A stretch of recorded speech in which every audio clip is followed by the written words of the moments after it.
믿음이란 무엇인가? 히브리서 11장 1절에서 6절 말씀입니다. 믿음은 바라는 것들의 실상이요 보이지 않는 것들의 증거니 선생들이 이로써 증거를 얻었느니라. 믿음으로 모든 세계가 하나님의 말씀으로 지어진 줄을 우리가 아나니 보이는 것은 나타난 것으로 말미암아 된 것이 아니니라. 믿음으로 아벨은 가인보다 더 나은 제사를 하나님께 드림으로 의로운 자라 하시는 증거를 얻었으니 하나님이 그 예물에 대하여 증언하시니라. 그가 죽었으나 그 믿음으로써 지금도 말하느니라. 믿음으로 에녹은 죽음을 보지 않고 옮겨졌으니 하나님이 그를 옮기심으로 다시 보이지 아니하였느니라. 그는 옮겨지기 전에 하나님을 기쁘시게 하는 자라 하는 증거를 받았느니라. 믿음이 없이는 하나님을 기쁘시게 하지 못하나니 하나님께 나아가는 자는 반드시 그가 계신 것과 또한 그가 자기를 찾는 자들에게 상 주시는 이심을 믿어야 할지니라. 하나님 은혜를 감사합니다. 사랑의 아버지께서 오늘 기독교 에센스 시리즈 11번째 이야기 믿음이란 무엇인가, 우리 말씀을 열 때 주님께서 음성을 들려 주옵소서. 예수님의 이름으로 기도합니다. 아멘. 처음 예수 믿는 분들이 교회 와서 가장 많이 듣는 기독교 용어들은 아마 할렐루야 아멘일 것입니다. 그리고 세 번째로 많이 듣는 말이 믿습니다입니다. 정말 우리 성도들, 한국 성도들 믿습니다란 말 참 많이 쓰십니다. 그런데 과연 무엇을 믿는다는 것입니까? 세상에서 말하는 믿음과 이 성경이 말하는 믿음이 다른데 많은 경우 우리가 교회에서 믿는다고 할 때 이 세상적인 믿음과 성경적인 믿음이 혼재되어 있습니다. 그래서 오늘 우리가 진짜 성경적인 믿음이 무엇인가를 논하기 전에 무엇이 진짜 성경적 믿음이 아닌가를 한번 짚어보도록 하겠습니다. 첫째로 나를 믿는 것은 믿음이 아니죠. 난 뭐든지 할 수 있다. 나는 문제없어. 노력하면 안 되는 일 없어. 나의 사전엔 불가능이 없다. 나 시성을 가진 누가 한 말이죠.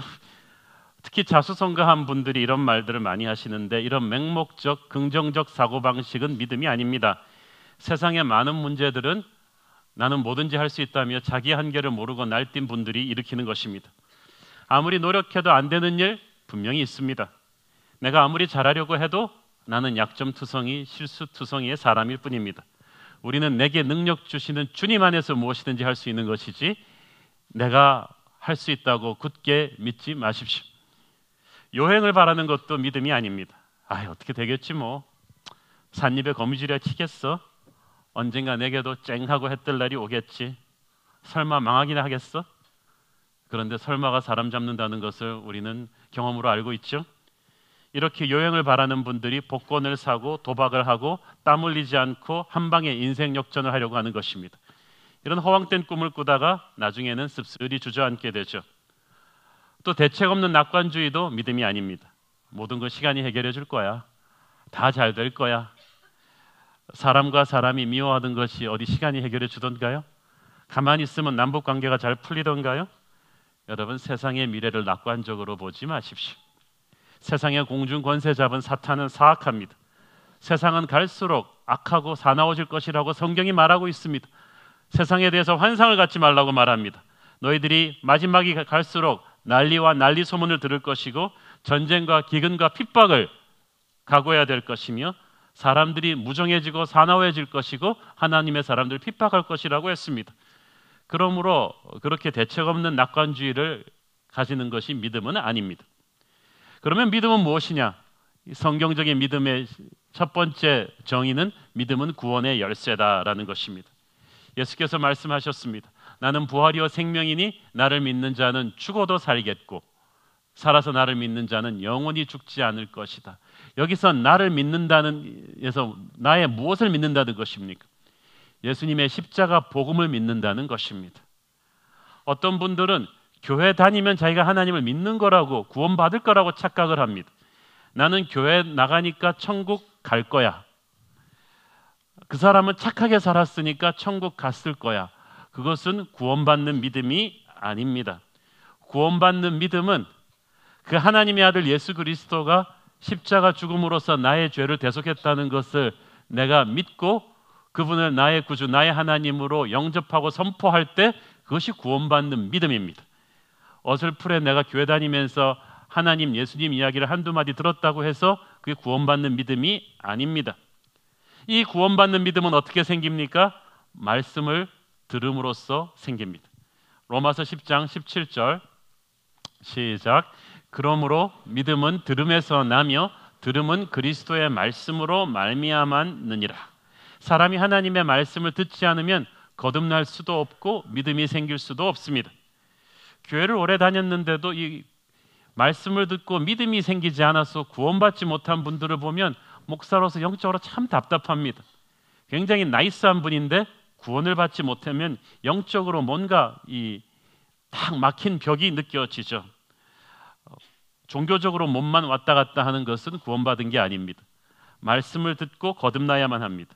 베드로전서 1장 23절 시작. 너희가 거듭날 것은 썩어질 씨로 된 것이 아니고 썩지 아니할 씨로 된 것이니 살아있고 항상 있는 하나님의 말씀으로 되었느니라. 그래서 살아있는 교회는 말씀이 가르쳐지는 교회예요. 말씀이 선포되는 교회예요. 교회가 건물이 있느냐 없느냐는 중요하지 않은데 그 교회에 말씀이 있느냐 없느냐는 굉장히 중요해요. 사도행전의 그 초대교회 예루살렘 교회는 몇만 명 교인인데도 건물이 없었잖아요. 그냥 성전에 와서 솔로몬 행가 그 앞에 그 넓은 공터 사람들이 많이 모이니까 그냥 자기들이 공짜로 임대해서 쓰는 거예요. 말씀이 있으니까 교회가 됩니다. 이 말씀을 듣고 사람들이 변할 때 구원을 받게 되죠. 그런데 이 말씀을 듣고 이 말씀이 믿어지기까지가 이게 쉽지가 않아요. 믿으려면 믿어져야 하는데 이게 쉽지가 않거든요. 사람의 노력으로 되지 않거든요. 이 말씀의 씨가 우리 마음에 떨어졌을 때 이 성령의 인큐베이션 프로세스, 이 부화되는 과정이 필요합니다. 우리 생명의 씨가 우리 안에 떨어져서 수정이 되고 나면 태아가 어머니 뱃속에서 일정 기간 부화하는 기간이 필요하듯이 이 말씀의 씨앗이 우리 안에 떨어지면은요, 이 하나님의 말씀이 부화되는 기간이 필요합니다. 이때 성령께서 역사하세요. 우리의 내적, 외적 환경을 통해서 역사하시고 우리 주위의 사람들과 각종 사건들을 통해서 우리 마음을 점점 부드럽게 하셨다가 결정적인 순간에 우리 안에 떨어진 말씀에 반응하게 하십니다. 우리의 죄를 인식하게 되고 회개가 터져 나오게 될 때 비로소 복음이 믿어지는 거예요. 그러므로 믿음은 어떻게 보면 성령님에 의해서 설득당하는 것입니다. 그래서 우리가 예수 믿는 사람이라고 할 때 이 성령의 인큐베이션 프로세스, 이 부학 과정을 통해서 우리가 말씀에게 반응을 하고 그 말씀을 붙잡고 예수 그리스도의 십자가가 나를 위한 것임을 인식할 때, 그리고 그분을 나의 구주로 영접할 때 우리가 구원받았다고 말하는 것입니다. 이게 구원받는 믿음이에요. 이 구원받는 믿음이 생기기까지 정말 하나님의 초자연적인 역사가 있었죠. 자, 이제 이것이 구원에 이르는 믿음인데, 구원받으면 그럼 끝나는 것이냐? 이제 천국 갈 때까지 그 믿음을 이제 성장시켜 가야 됩니다. 업그레이드 시켜야 됩니다. 이 믿음을 업그레이드 시킬 수 있도록 하나님이 우리를 도와주십니다. 구원받은 사람이 이 믿음을 업그레이드 한다고 하는 의미를 이제부터 짚어보겠는데, 우리가 성도가 무엇을 믿는가, 믿음의 방향성이 굉장히 중요합니다. 이 나무도 결을 따라서 이렇게 대패질을 해야 되잖아요. 속도보다 중요한 게 방향이잖아요. 아무리 좋은 스포츠카로 밟아도 길을 잘못 들면 소용이 없듯이 믿음이 믿습니다 하고 되는 게 아니라 제대로 방향을 잡아야 됩니다. 성경이 말하는 제대로 된 믿음의 방향은 하나님의 성품을 따라 믿는 것입니다. 아무리 하나님의 자녀라고 해도, 아무리 기도를 많이 한다고 해도 자기 감정이나 욕심에 사로잡혀서 하나님의 성품과 위배되는 기도를 하면 절대 이루어지지 않습니다. 예를 들어서 교회대항 축구대회를 합니다. 저는 이런 황당한 상황을 굉장히 많이 봤습니다. 이 교회, A 교회와 B 교회가 서로 성령 충만해서 게임 전에 기도합니다. 찬송가도 부릅니다. 승리는 내 것일세. 어떤 점 우리가 블레셋을 물리치고 승리하게 하여 주시옵소서. 졸지에 다른 교회는 블레셋이요. 저 가나안 족속을 물리치고 뭐 복음서가 막 부르면서 승리를 확신하고 된 줄로 믿습니다라고 기도하면 여러분이 하나님이라면 그 양쪽의 기도를 어떻게 해결해야 됩니까? 연습 열심히 하고 잘하는 쪽이 이기는 거예요. 왜냐하면 그 기도는 응답을 할 수가 없는 것이 그것은 뿌린 대로 거둔다는 하나님의 성품에 위배하는 것이기 때문에 그렇죠. 여러분이 시험 공부해 놓지 않고 학생이 착실하게 실력을 쌓아 놓지 않고 믿습니다 그러고 대학 시험 치면 반드시 믿음대로 떨어지게 되어 있습니다. 그것은 성실하게 뿌린 대로 거두게 하시는 하나님의 성실이라는 인품에 위배되기 때문입니다. 예수님이 복음을 전했는데 그 복음을 받아들이지 않으니까 요한이 열불나가지고 주여 하늘에서 불을 내려서 이 마을 그냥 프라이드 치킨으로 만들어 버립시다. 그냥 확 태워버립시다. 예수님이 그 기도 들어주지 않았어요. 그것은 사랑의 하나님, 오래 참으시는 하나님의 인품에 위배되는 것이기 때문에 그렇습니다. 하나님은 사랑이시기 때문에 여러분이 남을 망하게 해달라는 그 기도 들어주실 수가 없어요. 하나님은 거룩이시기 때문에 욕심을 가지고 기도하면 들어주시지 않아요. 하나님의 성품에 위배되는 기도는 아무리 강한 믿음으로 기도해도 응답이 되지를 않습니다. 그러므로 하나님이 내 편이 되어달라고 하지 마시고 내가 하나님 편이 있는가를 그거를 여러분이 체크하셔야 됩니다. 제가 정치 선거 전에요. 옛날에 한나라당, 열린우리당 시절이에요. 양쪽 당 의원들을 제가 다 알았는데요. 다 기도해 보니까 자기 당이 이기는 게 하나님의 뜻이라는 거예요. 나는 절대 그렇지 않다고 했어. 왜냐하면 한나라당에도 하나님 믿는 사람이 있고 열린우리당에도 하나님 믿는 사람이 있는데 여러분 그렇게 기도하시면 안 된다 그랬어요. 여러분은 하나님의 의가 세워지게 해달라고 기도해야 돼요. 하나님의 의가 아닌 쪽으로 추구하는 사람이면 그 선거가 안 돼야 하나님의 뜻이에요. 우리 당이라 할지라도 마찬가지죠. 그것이 하나님의 성품에 맞게 기도하는 것입니다. 둘째, 우리가 하나님을 믿는다고 할 때는 하나님의 약속대로, 말씀대로 믿어야 합니다. 여기서 조금만 더 자세하게 말씀드린다면 하나님의 말씀의 맥을 잡아서 믿어야만 합니다. 어떤 분들은 하나님의 말씀을 믿긴 믿는데요. 짜집기해서 믿습니다. 목사님, 하나님의 사람은 무엇이든지 구하라. 그리하면 이루리라고 하셨습니다. 성경에 있다는 거예요. 그거는 성경 다 읽은 거 아닐걸요? 실제 스토리예요. 제가 그분한테 그 성경 구절을 찾아줬습니다. 요한복음 15장 7절 이분이 뭘 빠뜨렸는가를 보세요. 시작. 너희가 내 안에 거하고 내 말이 너희 안에 거하면 무엇이든지 원하는 대로 구하라. 그리하면 이루리라. 제일 중요한 앞에 부분이 빠져버렸네. 그분한테는 너희가 내 안에 거하고 우리가 성령 충만하게 주님 말씀대로 살아가면서 내 말이 너희 안에 거하고 주님의 말씀대로 내가 순종하며 내가 말씀 충만할 때 원하는 대로 구하면 이루어지는 거지. 그게 앞부분을 잘라버리고 무엇이든지 원하는 대로 구하면 이루리라 이게 아니거든요. 얼마나 많은 사람들이 이렇게 성경의 말씀의 맥이 아닌 말씀의 전체 컨텍스트가 아닌 그 흐름을 잡지 못하고 자기가 원하는 구절만 딱 뽑아내가지고 우리나라 사업체 시작할 때 크리스찬들이 가장 잘 걸어놓는 말, 네 시작은 미약하였으나 내 나중은 심히 창대하리라. 이거는 욥이 고난 중에 있을 때 친구들이 가가지고 아주 막 너 욥 좀 잘하라고 하면서 한 말이에요. 그 콘텍스트에서 쓰는 말이 아니거든요. 무슨 사업이든지 크리스찬이 열면은 미약한 사업이 창대하게 되는 게 아닌데 우리는 말씀의 맥대로 믿지 않는 거예요. 그냥 내 아집과 욕심에 맞는 말씀을 문맥에 다르게 건져내가지고 그렇게 믿는 건 믿음이 아니에요. 그래서 믿음의 사람들은 말씀 충만해야 됩니다. 제대로 말씀을 알아야 됩니다. 우리가 정보의 흐름이나 자기의 준비, 인간의 노력이 중요하지 않다는 게 아니에요. 그거 다 하지만 마지막 결정은 말씀의 맥을 붙잡고 발걸음을 떼야 되는 것입니다. 그래서 나의 가족, 나의 교회, 나의 직장에서 믿음을 발휘하기 전에 나는 항상 하나님으로부터 오는 말씀을 들어야 되는 거예요. 하나님이 말씀하신 것을 믿고 나가면 하나님이 책임지세요. 말씀의 맥이 받치고 있는 건 하나님이 책임지시지만 하나님이 말씀으로 확증해 주지 않은 것을 내가 나가서 그냥 저지르고 망하고 나면 괜히 혼자 시험 들어요. 하나님 어떻게 나한테 이럴 수 있느냐. 나 기도했는데. 그것은 여러분이 내가 복음으로 믿은 거지 하나님의 말씀의 맥을 제대로 잡고 한 게 아니에요. 약속의 말씀이 없는데도 내 욕심으로 가서 저지른 일은 여러분이 책임지셔야지 왜 하나님한테 책임을 지게 합니까? 기도했다고 되는 것이 아닙니다. 내 힘으로 내 뜻대로 그렇게 저질러 버린 일의 결과는 자기가 책임지셔야죠. 그래서 말씀의 말씀의 맥을 제대로 잡고 믿는 것이 중요하다. 자, 믿음의 방향을 제대로 잡은 다음에는 믿음의 크기가 중요합니다. 같은 방향성을 잡았어도요, 큰 믿음, 작은 믿음이 있다고 하십니다. 예수님께서 말씀하셨어요. 그런데 예수님께서 복음서에 너의 믿음이 크도다 라고 하신 대상은 대부분 뜻밖의 사람들이에요. 성경 잘 모르는 로마 백부장, 천대받던 이방인, 가나안 여인, 이런 사람들한테 예수님이 너의 믿음이 크도다, 이렇게 큰 믿음을 보지 못하였다 하시고, 믿음이 적은 자야, 네가 어쩌려고 이러느냐 라는 말씀을 하신 것은 예수님한테 3년 제자 훈련을 받은 수제자 베드로였단 말이에요. 여기서 우리가 받는 교훈, 교회 오래 다녔다고 해서 큰 믿음 생기는 거 아니다.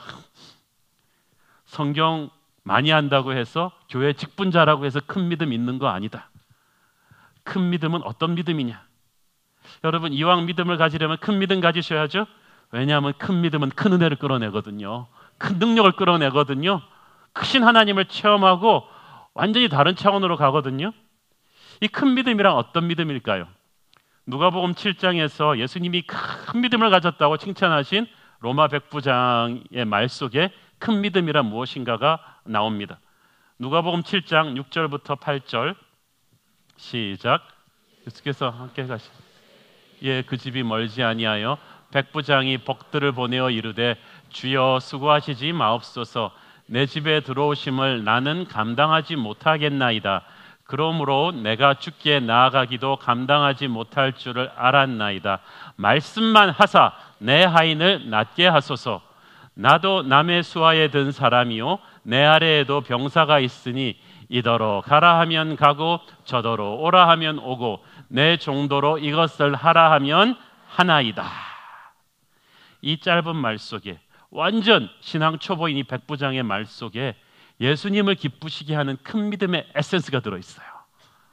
잘 보세요. 첫째, 이 큰 믿음의 에센스는 주제 파악입니다.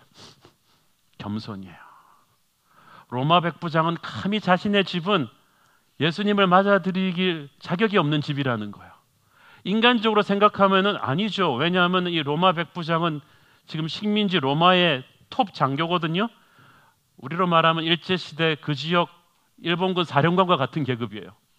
그러면 나는 새도 떨어뜨리는 권력자의 집인데 자랑스러워서라도 우리 집에 우리 집 정도 돼야 이 마을에서 예수님을 모실 만하지, 이럴 수 있는 집이란 말이에요. 그런 사회적 지위와 힘을 가졌는데 로마 백부장은 인간적인 시각으로 예수님을 본 게 아니에요. 인간들끼리는 자기가 높지만 하나님의 아들 예수 그리스도를 모시기에는 이 집이 아무것도 아니라는 겸손이 있는 거예요. 이게 밑바닥에 겸손이 딱 깔리니까 자연스럽게 이 말이 딱 튀어나온 거죠. 사랑하는 여러분, 겸손은 자기를 낮추는 것이 아니라 예수님을 높이는 것입니다. 이게 굉장히 중요해요. 자, 어떤 문제가 터졌을 때 이 문제를 해결하기 위해서 우리가 비서를 부를 때 취하는 태도와 우리의 보스인 사장님에게 가서 이 문제를 해결해 달라고 할 때 태도가 달라요. 비서는 내가 부리는 사람이에요. 내가 원하는 시간에 내가 원하는 방법대로 불러서 너 이거 좀 이렇게 해, 지시하는 거예요. 사장님은 다르죠. 어렵죠. 내가 가서 사장님 문제가 터졌습니다. 이 문제가 이렇게 됐으니까 어떻게 할까요? 라고 물어보면 사장님이 원하는 때 원하는 방법대로 해결하게끔 완전히 그 처분의 날을 맡기는 거예요. 오늘날 많은 사람들이 문제를 해결해 달라고 주님 앞에 나가면서 그 믿음은 하나님을 비서로 부리는 믿음이지 주인으로 대하는 믿음이 아니에요. 겸손이 없는 믿음이 작은 믿음이에요. 하나님을 비서로 부리는 믿음은 어떤 믿음이에요? 하나님, 내 문제 터졌으니까 며칠까지 이거 해결해 놓으세요. 이런 방법으로 해결해 주세요 라고 하나님한테 지시하는 알라딘 램프의 하인처럼 하나님을 부리는 형이. 그리고 안 들으면 막 시험 드는 거예요. 시험은 자기가 든 거지 하나님이 들게 한 거 아니에요. 하나님을 주인으로 모시는 믿음은 다르죠. 같은 문제를 가지고 나도 주님, 이 문제가 터졌네요. 주님 앞에 맡깁니다. 주님의 뜻대로 주님의 타이밍에 해결해 주십시오 라고 자기의 위치를 아는 것이 바로 큰 믿음이에요. 저는 여러분의 믿음이 그렇게 되기를 바랍니다. 백부장이 그런 겸손이 있었단 말이에요. 그리고 이 백부장은 이 예수님의 능력의 차원이 자기와는 다른 차원에 있다는 것을 알았어요. 백부장이 예수님이 가시겠다고 하니까 오지 마시라고, 안 오셔도 말씀만으로 내 하인이 나을 걸 믿는다는 거예요. 그 말이 무슨 말입니까? 대단한 믿음이에요. 왜냐하면 그때까지 아무도 그런 생각한 적이 없었어요. 구약 시대 때도 보면 항상 선지자가 와서 손을 대고 터치하면서 이 물리적인 공간 안에 같이 있으면서 낫게 해주셨지, 거리가 떨어져 있는데 시간과 공간을 초월해서 말씀만으로 나을 거라는 믿음을 이스라엘 사람들이 잘 가진 적이 없어요. 그런데 백부장이 그 말을 하는 거예요. 그 말을 하면서 또 무슨 이야기를 합니까? 나도 내 부하가 있어서 오라 하면 오고 가라 하면 간다. 그 예를 왜 들었을까요? 예수님이 천지 만물을 다스리시는 하나님임을 백부장은 지금 아는 거예요. 그래서 지금 이 병도, 질병도, 불경기도 다 예수님의 권위 밑에 있으니까 예수님이 우리 같은 3차원적인 세계뿐이 아니시기 때문에 직접 안 오셔도 된다는 거예요. 예수님은 천지를 다스리시는 문제 위에 있는 권위자이기 때문에 말씀만 하시라. 그러면 시간과 공간을 초월해서 이루어 주실 줄로 믿습니다. 자기와 차원이 다르다는 것을 인정해 드리는 거예요. 대단합니다. 여러분, 인간도요, 인정받을 때 좋아하잖아요. 하나님도 그러세요. 하나님을 하나님 수준으로 인정해 드리는 것을 하나님은 기뻐하시는 거예요. 우리는 예수님을 대할 때 연약해서 아직 눈에 보이는 현상을 원해요. 아주 유명한 목사님이, 예수님이 아니라면 유명한 목사님이라도 와서 직접 와서 손을 얹고 기도해 주면 뭐가 될 것 같아요. 그렇지만 주님은 4차원적인 분이세요. 그분은 우리가 불러서 일시키는 비서가 아니라 우리가 이 문제까지도 하나님 권위 밑에 두는 역사의 주관자이신 것입니다. 전능자이신 것이지. 그래서 우리는 보이지 않지만 성령으로, 말씀으로 그분의 임재를 초청할 수가 있습니다. 오늘 읽은 11장 1절 말씀처럼 믿음은 바라는 것들의 실상이요, 보이지 않는 것들의 증거다. 눈에 보이는 걸 확인하는 건 과학이지 믿음이 아니죠. 예수님은 우리가 믿고 선포하는 것만큼 우리에게 역사하십니다. 이 큰 믿음은 능력 있는 사역을 위한 필수 조건입니다. 헨리 블랙거비 목사님 글에 그런 글이 있었습니다. 하나님이 당신에게 어떤 사명을 주실 때, 이걸 하라고 사명을 주셨을 때 그 사명은 분명히 하나님만이 하실 수 있는 일일 것이다. 당신의 힘으로 감당하기 불가능한 일일 것이다 라는 거예요. 그런데 애초부터 우리 힘으로 불가능한 사명을 주셨는데 우리는 대충 어떻게 해요? 사명이 딱 내려오면 그러면서 우리가 가진 자원을 봐요. 내 돈으로 택도 없는데? 내가 가진 사람들 할 사람 없는데? 나 시간 없는데요? 나 건물 없는데요? 재능 없는데요? 주님, 못하겠습니다. 이거는 뭐가 잘못된 거예요. 여러분이 지금 뭘 놓쳤냐 하면요, 하나님께서 처음에 사명을 주실 때부터 어차피 우리 힘으로 할 거라고 기대하지 않으셨어요. 자, 우리 능력은 이만큼인데 사명은 이만한 그게 줬단 말이에요. 그러면 그게 무슨 말이겠어요? 하나님이 사명을 주시고 나서 그 사명을 감당할 만한 능력을 너희에게 부어주겠다는 뜻이에요. 그런데 그러므로 사명을 받은 사람은 아무리 큰 사명이라 할지라도 가서 기도해야 돼요. 잠잠히 기다리면 하나님의 능력이 와서 전에 없던 능력의 축복을 받고 일어날 텐데, 우리가 너무 머리가 빠르고 믿음이 없어갖고 하나님 제가 있는 걸로는 못하겠습니다 라고 거절을 해버리니까 하나님이 지금 부어주려고 했던 이 능력이 오다가 샥 돌아가 버려요. 그래? 그러면 누가 순종할 다른 사람 없나? 순종하는 다른 사람에게 이 능력이 가는 거예요. 그래서 여러분 보기에는 왜 저 사람은 계속 하나님이 저 사람만 이뻐하지? 왜 나한테 없는 돈, 아이디어, 사람들 다 절로 그 사람에게 몰리지? 왜냐하면 그 사람은 순종을 하니까 그래요. 근데 여러분은 처음부터 못한다고 걷어버렸잖아요. 노 그랬으니까 안 되죠. 너희는 땅끝까지 가서 제자 삼으라는 사명을 하나님이 제자들에게 주셨을 때 그 제자들이 할 수 있을 거라고 생각하고 줬을까요? 아니에요. 택도 없어요, 처음부터. 그래서 예수님이 말씀하셨잖아요. 괜히 네 힘으로 뭐 하지 말고 가서 성령이 임하기를 기다려라. 기도하며 기다린 그 120명에게만 성령이 왔고 그 능력을 가지고, 그런데 처음에 그 사명을 들은 사람은 500명이었어요. 근데 남아서 기도한 사람은 120명이에요. 나머지 380명은 어디로 갔을까요? 똑똑한 강남 사람들이에요. 예수님이 말씀하셨는데 사명이 너무 크고 자기가 가진 능력 너무 짧으니까 항상 이 머리 좋은 엘리트들 습관, 셀피시하잖아요. 못해요. 그리고 싹 도망가 버렸어요. 그래가지고 약간 좀 우둔한 120명만 남아가지고 기도하다가 이 사명을 감당한 성령의 능력이 이들에게 임한 거예요. 그리고 그들이 역사의 주역이 됐어요. 사랑하는 여러분, 이게 믿음입니다. 그러므로 믿음이란 사명을 주신 하나님께서 그 사명을 감당할 능력도 주신다는 것을 믿는 거예요. 그게 완성된 믿음입니다. 완전 신앙 초보인 백부장이 이걸 알고 있었던 거예요. 믿음은 하나님과 나와의 수준 차이를 인정하는 것입니다. 이사야서 55장 8절 9절 시작. 이는 내 생각이 너희의 생각과 다르며 내 길은 너희의 길과 다름이니라. 여호와의 말씀이니라. 이는 하늘이 땅보다 높음같이 내 길은 너희의 길보다 높으며 내 생각은 너희의 생각보다 높음이니라. 아멘. 백부장은 예수님을 그렇게 인정해 드린 거예요. 제일 대책 안 서는 분이 하나님한테 도와달라고 하면서 하나님한테 어떻게 도와줄지 가르쳐 드리는 분이에요.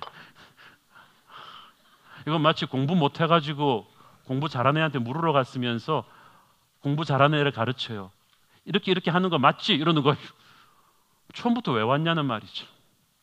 운동 코치들이 제일 싫어하는 사람이 자기가 개헤엄 배우고 온 사람, 어디서 이상한 폼을 여러 군데서 흉내내고 온 사람은 그 나쁜 버릇 버리게 하는 게 더 힘들대요. 그래서 3, 4살 먹은 어린아이 가르치는 게 제일 쉽대잖아요. 백지 상태니까. 저는 여러분이 그래서 이 신앙 초보인 백부장에게 큰 믿음이 있는 거예요. 사랑하는 여러분, 저는 여러분이 하나님을 하나님으로 그대로 인정하는 큰 믿음이 있게 되기를 바랍니다. 이 믿음은 커야 되지만 동시에 순수해야 돼요. 순수하다는 말은 무슨 말이냐면 의심하지 않는다는 것입니다.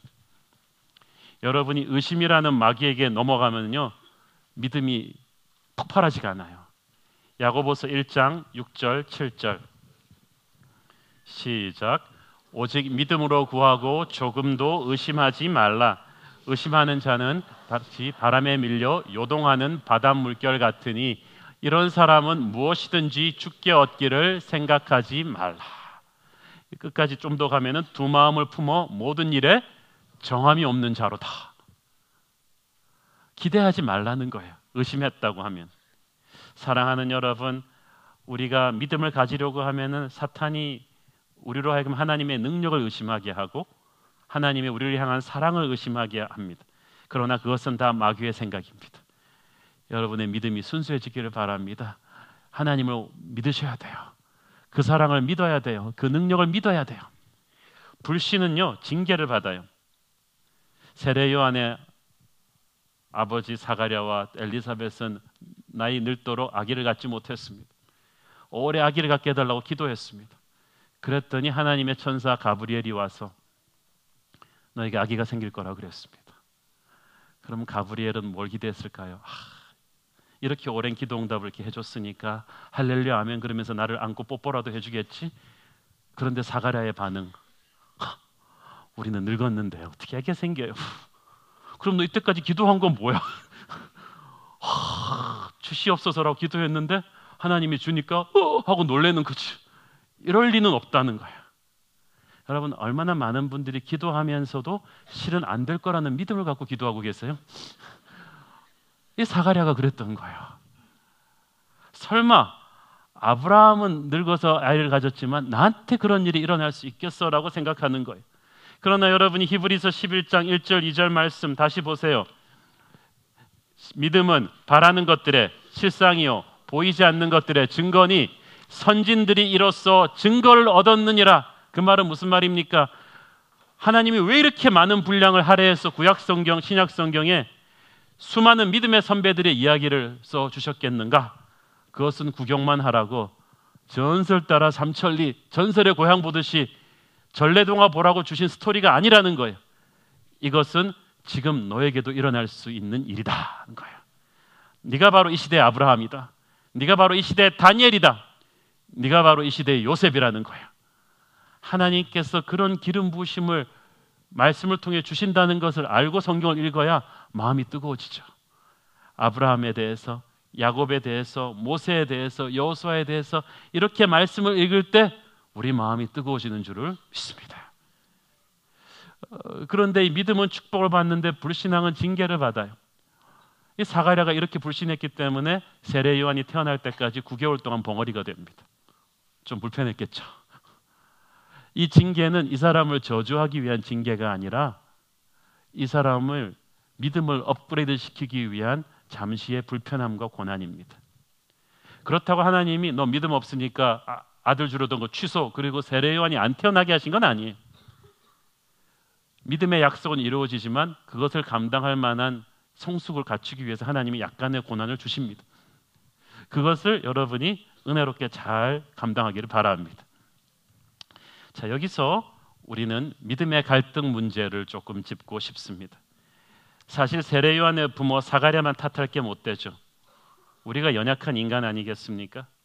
하나님이 나를 통해서 무엇을 하고 싶다는 믿음의 사명을 주실 때 우리는 100% 믿음의 갈등에 부딪히게 될 것입니다.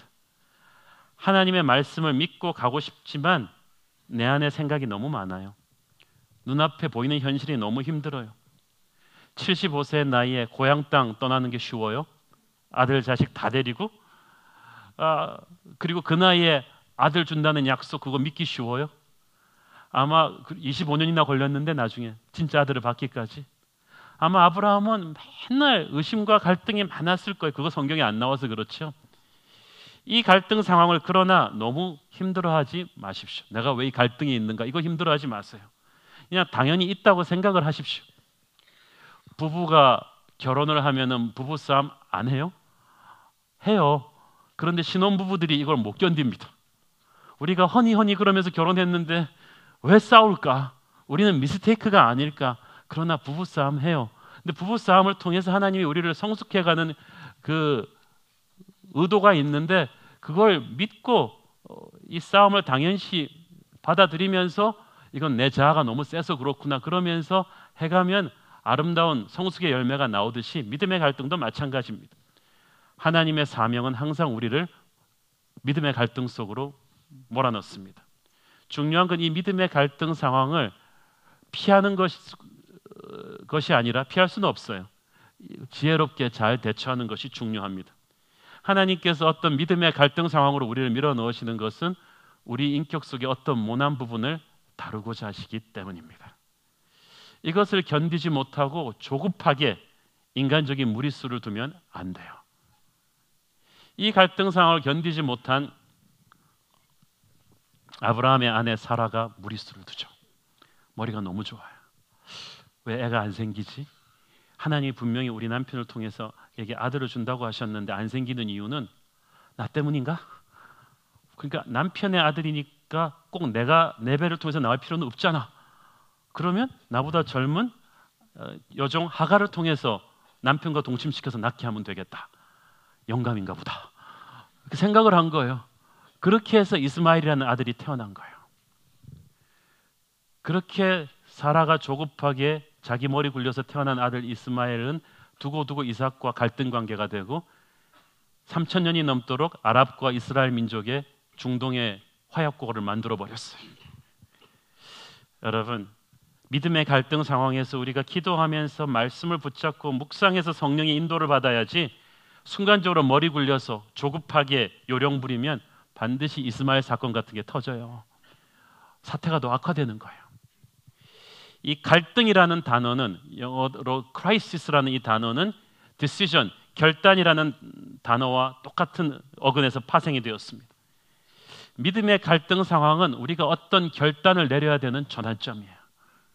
이 전환점에서 어떤 반응을 보이는가에 따라서 우리가 하나님의 위대한 일에 쓰임받는 일꾼이 되느냐 아니면 그냥 살던 그대로 계속 살면서 하나님의 일과는 상관없는 사람이 되느냐 이걸 결정짓죠. 모든 것이 안정적이던 아브라함에게 75세의 나이에 너의 고향 친척 아비 집을 떠나라 그랬을 때 내가 너에게 복을 줄 것이다 이랬을 때 아브라함이 참 좋은 말씀입니다. 오늘 은혜 받았습니다. 그리고 다음 주에 또 예배드리러 오겠습니다. 그러지 않았다는 거예요. 아브라함은 그 다음날 짐을 싸고 떠난 거예요. 그러므로 저는 여러분이 은혜 받았습니다, 할렐루야, 아멘, 그걸 믿지 않아요. 내 몸이 지금 인생을 어떻게 결정했는가가 내 믿음의 간증이에요. 내가 지금 어떻게 살고 있는가가 하나님께 대해 내가 무엇을 믿고 있느냐의 간증이거든요. 토니 컴팔러 목사님 설교 끝나고 어떤 분이 와서 말했습니다. 목사님 오늘 너무 좋은 설교에서 I was challenged, 도전받았습니다. 그랬더니 컴팔러 목사님이 말했습니다. Stop being challenged. 이제 도전 그만 받으시고 be changed. 변화받으십시오. 그게 내게 주는 최고의 칭찬일 것입니다. 이 믿음의 갈등 속에서 몸이 움직이고 있어야 돼요. 순종하고 있어야 돼요. 믿는다고 해서 하나님이 다 해주실 것이니까 나는 아무것도 안 하고 있으면 된다, 그게 아니죠. 믿음의 응답은 순종이라는 바구니에 담겨서 옵니다. 그래서 이 순종이 정말 쉽지 않은데도 마음의 갈등 상태에 있더라도 몸을 움직이는 것이 중요합니다. 아브라함이 그렇게 어렵게 얻은 아들 이삭을, 이제 20대에 막 들어선 그 꿈같은 청년 이삭을, 여러분 지금 막 유학 보내고 군대 갔다 오고 파릇파릇한 이 꽃같은 청년을 모리아산에 가서 제물로 바치라 그랬을 때 어느 부모가 그게 쉽겠습니까? 밤새 아브라함은 울었을 것입니다. 그러나 새벽에 아브라함의 몸은 일어나서 이삭을 데리고 모리아산으로 걸어가고 있어요. 사흘 밤낮을 걸어가면서 얼마나 갈등이 많았겠어요. 그러나 마음은 괴롭지만 그의 몸은 계속 움직이고 있었어요. 여러분, 믿음의 순종이요, 내가 100% 확신이 있어서 100% 성령 충만하고 최상의 컨디션이라서 하는 게 아니에요. 때로는 20% 30%만 확신이 있고 70%는 갈등과 고민이 있어도 그래도 몸이 움직이고 있어야 그게 저력인 거예요. 그게 믿음이에요. 내 감정과 이성은 아직 갈등 상태이지만 하나님의 말씀이기 때문에 몸이 순종하고 있을 때 그 몸을 움직였기 때문에, 내 감정과 이성에도 불구하고 움직였기 때문에 순종할 때 비로소 깨닫는 하나님의 은혜가 있어요. 어떤 주일학교 교사가, 제가 대학부 때 안 나왔어요. 왜 오늘 안 나왔냐 그랬더니 자기가 지난주에 몸도 아프고 큐티도 제대로 못하고 요새 성령 충만하지 못하고 몸도 힘들어서 이런 상태에서 오늘 가서 가르친다는 것은 위선이라고 생각한다는 거죠.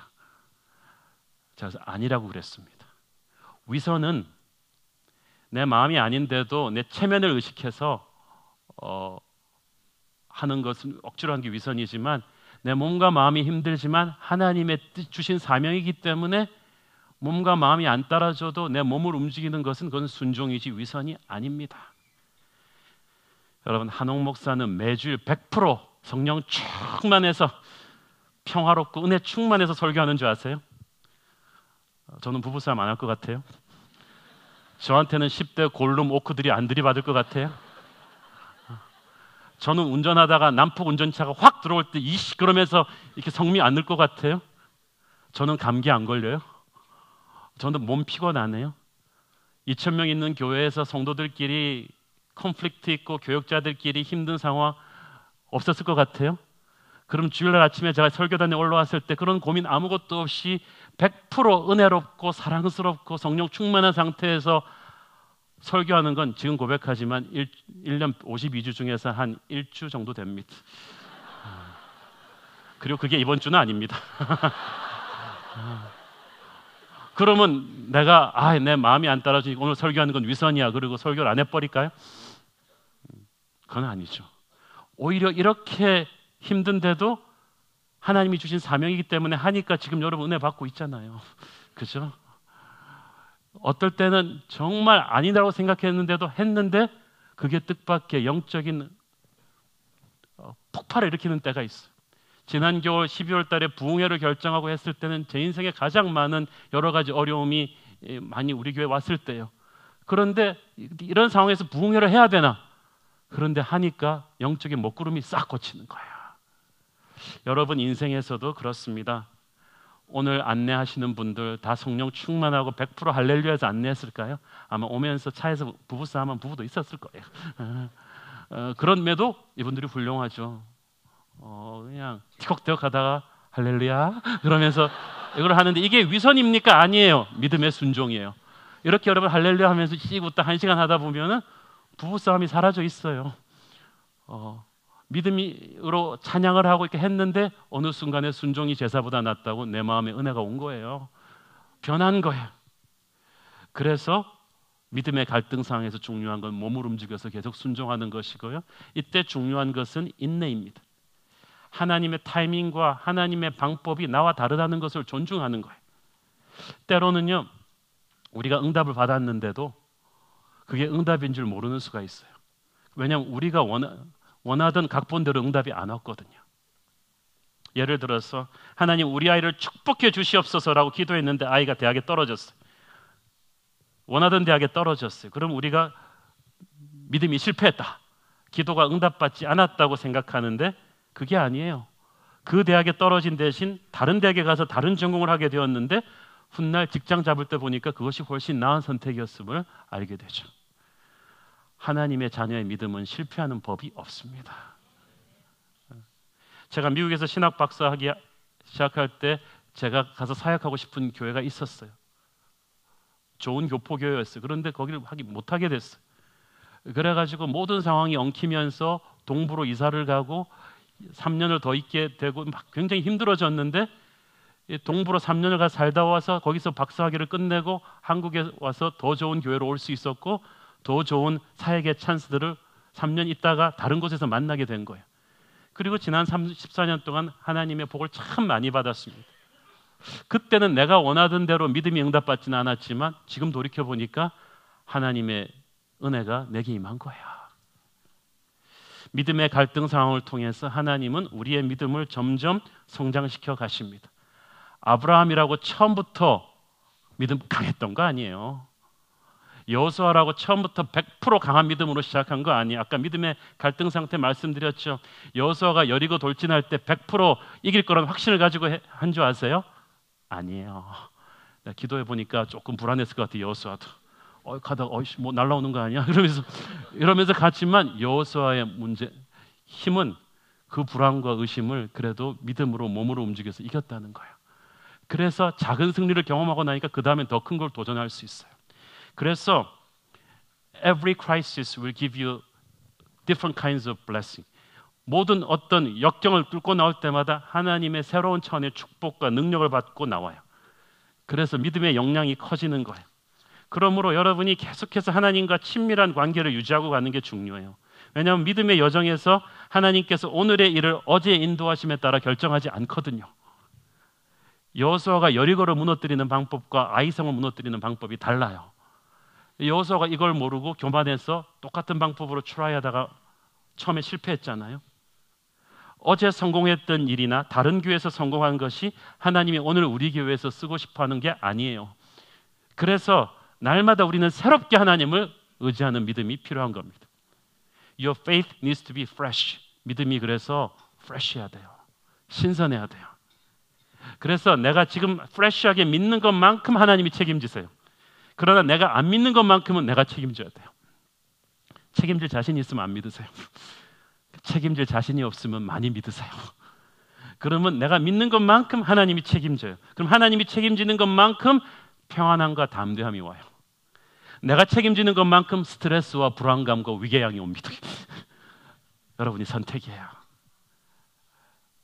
그래서 믿음이 커질수록 평안해지고 담대해지는 거예요.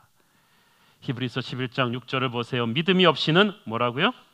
하나님을 기쁘시게 하지 못한다. 헌금을 아무리 많이 해도 하나님을 결정적으로 기쁘시게 하지 못한다. 교회를 아무리 많이 해도 하나님을 결정적으로 기쁘시게 하지 못한다. 어떨 때 하나님이 기뻐하시나? 믿음이 있을 때. 하나님을 하나님으로 인정해드리는 믿음, 하나님을 내 비서가 아닌 나의 주인으로 인정해드리는 믿음, 그 믿음을 발휘할 때 하나님은 너무너무 기쁘셔서 다른 모든 걸 우리에게 더해 주시는 거예요. 성령의 임재를 주시고 부흥을 주시고 능력을 주시는 거예요. 다 같이 교회 다니고 예수 믿고 신앙생활 하지만 다 같은 능력의 인생, 하늘의 능력을 다운로드하는 맥시멈 크리스천이 되는 거 아니에요. 큰 믿음이 있어야만 그렇게 됩니다. 저 여러분 한번 예수 믿는 인생 큰 믿음으로 맥시멈 크리스천에 승리하는 삶을 살기를 축원합니다. 기도하겠습니다. 사랑하는 아버지, 은혜를 감사합니다. 아버지, 우리의 연약한 믿음을, 자기중심적 믿음을 용서하여 주시고 하나님을 하나님으로 올바르게 보는 큰 믿음 가지고 큰 은혜, 큰 능력 체험하게 하옵소서. 예수님의 이름으로 기도했습니다. 아멘.